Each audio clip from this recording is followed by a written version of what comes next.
मुलांनो, आपल्याला आज पाहायचं आहे चव. चव म्हणजे चवीचे प्रकार. चव म्हणजे कशाची चव. हां, साखर कशी लागते.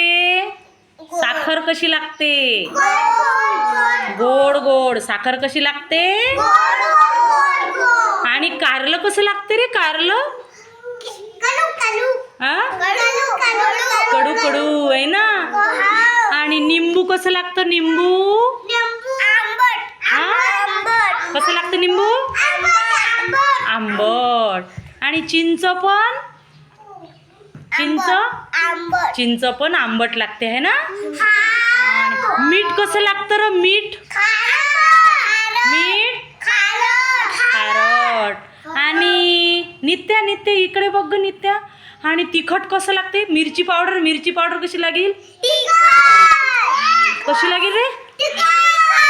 कशी लागते करून दाखवा बरं. तिखट आहे ना. आणि तुम्हाला म्हटलं गुलाबजामू खा. गोड गोड तर आवडतात का सगळ्यांना.